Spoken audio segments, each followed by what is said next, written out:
Hello guys and welcome back to Mental Health Mondays. I hope you are all well. First of all, I'm going to put it out there, I've been really rubbish with uploading twice a week recently. You know when your brain just like has no real ideas for videos, so I didn't want to put out shit videos. Anyway, for today's video I wanted to chat about the festive season. I mean, it is now a month till Christmas. As soon as Halloween was over, we've been kind of bombarded with all of these TV adverts about Christmas, etc, etc. And it's something that I always talk about, but it's not the most wonderful time of year when you suffer with a mental illness. Unfortunately, mental illness does not take a break during the festive season when we're supposed to be all happy and eating our mince pies, etc, etc. So I just kind of wanted to talk about like the pressure around that and actually the reality of this time of year for those of us that suffer with mental illnesses, and give you my tips on kind of coping and getting through this festive season. As much as I absolutely love the whole festive season, I feel like there's just such a huge pressure for Christmas to be perfect, and this kind of ruins it because, you know, I feel like I should be like going to a pantomime, going to Winter Wonderland, going ice skating, visiting every single Christmas market, like flying over to Germany to check out their Christmas markets, and wearing all these like cute cozy outfits and like drinking hot chocolate. You know, it's no, I'm sorry, no, like it's just not the reality of Christmas. I've been very ill around Christmas time. I've been in recovery around Christmas time, and then as of current I do enjoy Christmas, but I also recognise that it puts a lot of pressure on me, especially in my job, which is social media, to try and tick off all of these things to do and to show people that I'm having this amazing festive season. I just find Christmas time can be a huge trigger for a lot of people, including me. It can be a very lonely time of year for a lot of people. There's so many stresses around things being perfect, around money, around family situations, etc, etc. You know, I'll always tell the story where when I was 18 years old and I just really wasn't well, I just could not deal with Christmas and the whole idea of everyone else being happy. And in my selfish little depressed mind, number one, I thought that, well, if I can't be happy, why should everyone else be allowed to be happy? And number two, I thought, well, I can't even pretend to be happy for just this one day. And my family actually came so close to just completely cancelling Christmas that year. Ended up like fine in the end, but now the festive period is a difficult one for me. I feel like with my job I should have already been like posting Christmas gift guides and like showing you like the cute cozy outfits to wear on Instagram, when in reality like I just kind of want to show you guys that it's not all perfect, even though sometimes on social media things can appear to be. So that leads me on to my first point, which is to avoid unhelpful comparisons, because comparing ourselves with other people and what other people are doing around this, you know, festive period can have such a huge effect on how we feel. And I know I do it, especially with other people that do my job. With social media and with the whole world of TV and film, etc, it can make this whole thing worse, because we know that Christmas isn't perfect and we know that it's not how we see in the TV adverts and it's not how it is in the films, yet we still put such a huge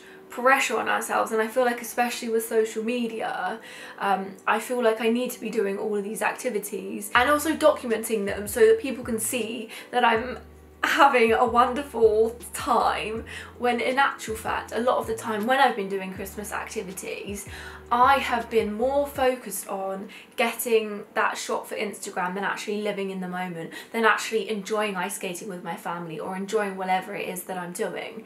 And I'm now conscious of that, so I'm now very careful with it, but it's so hard to not get wrapped up into it. You just have to take a step back and think, why am I doing this for other people when it's causing me so much misery? Not everyone is having a great time and drinking their hot chocolate and going to the Christmas markets, etc, etc. The likelihood is they have shit going on in their lives as well. They could well have had a full-on breakdown before they'd taken that snapshot of their, you know, day, and you don't know the story behind it because not everyone on social media is as open as I am. Basically just treat it like my diary. So I think kind of being mindful of this and limiting your exposure to, you know, accounts that might make you feel pressured to go out and do things, switching over the TV channels when you see these ridiculous TV adverts, not feeling pressured to watch every single flipping new Christmas film that comes out on Netflix. And also when it comes down to the actual Christmas day, what I find helpful is just to delete Instagram for the day, because otherwise I'll literally sit there and I'll compare my Christmas day to other people's, and it's just like, it's why do we do this to ourselves? Anyway, tip number 2. So that's to have realistic expectations about this time of year. So if you struggle with a mental illness for a long time like me, you'll know that this time of year is going to be difficult. So we're going to prepare for it. And let me just reiterate that you do not have to be happy just because it is Christmas. Let me say that again, you do not have to be happy just because it is Christmas, and just because you're getting fed all of this bullshit online doesn't mean that that's how you should feel, because unfortunately mental illness does not really understand that, you know, Christmas is supposed to be a joyful time. If we prepare for this, this allows us to not get so caught up in everything that's going on around us. I find writing a list of things that helps me at this time of year just really grounds me. For me on my list, it's knowing that things are going to go wrong this time of year. That's just a given. This time of year is never going to be perfect. Families are going to argue. Money can be tight. There can be so many issues surrounding food and overindulgence. There's the pressure, as we spoke about, to do all of these different activities and to have the perfect festive season. But just do what you can to look after yourself and just stop giving a fuck about things having to be perfect. Tip number 3 is to make sure you plan some downtime. For me, my job is quite non-stop, so it's difficult for me to take like time off, and I know a lot of people work up until literally Christmas Eve, which can be difficult. I try not to get too upset if I have to work super close to Christmas. I try and give myself time off, but if that doesn't go to plan, then again, like, if things don't go to plan, I try not to stress about it too much. I feel like a lot of the time we overdo things, and you know, Christmas is always talked about being a time of indulgence, but I find that overdoing things and doing all these activities and stressing yourself out finding the perfect presents for people can leave us very burned out and stressed, and the overindulgence leaves us feeling guilty, because just because it's Christmas and just because people have said you're allowed to eat loads and drink loads at Christmas doesn't mean that you have to. Do you know what I mean? Like, do what you want, be mindful of things, everything in moderation. For me, I've noticed, like, if my mood is low, it's not a good idea for me to down a whole bottle of wine, because the likelihood is I'm going to be paying for that for the next couple of days, and it's just really not worth it. So what I would say is to plan some downtime where you can.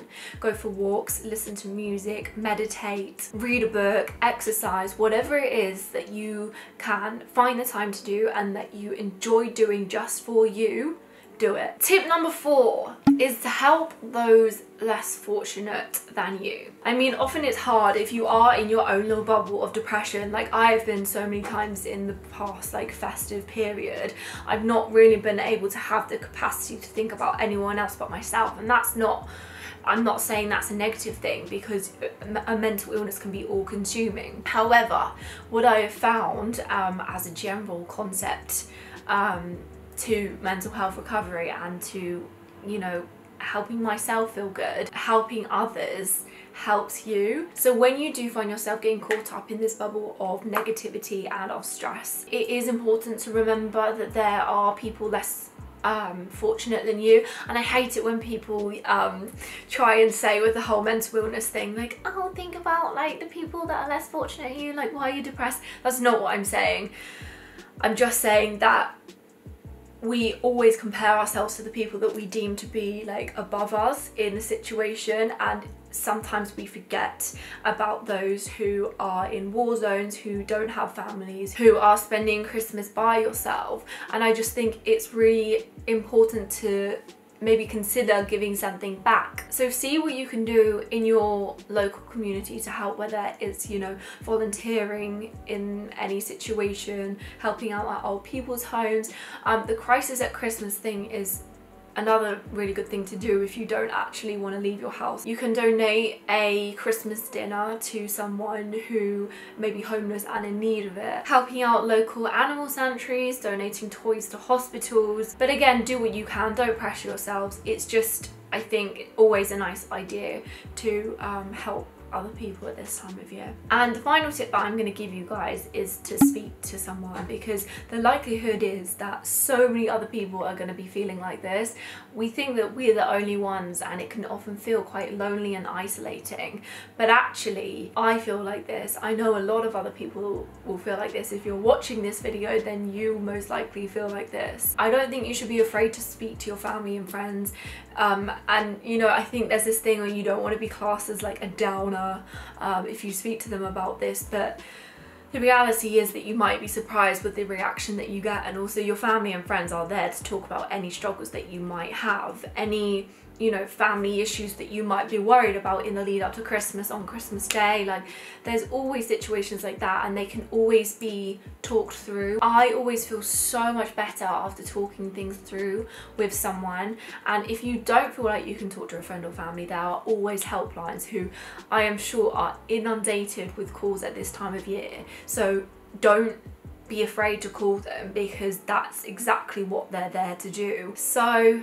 yeah, I really hope this video does help you guys. I'm sending so much love to you. Do let me know in the comments below if you can relate to feeling like this. Obviously, you know, I'm here to spread the Christmas cheer, but I'm also here to spread the Christmas reality that not everything is perfect at this time of year. Please do leave this video a thumbs up if you did find it helpful in any way. And if you haven't already subscribed to my channel and you like this video, then the subscribe button is down below for you to press so you can see all of my future videos. And I will see you guys in my next video, but until then, bye!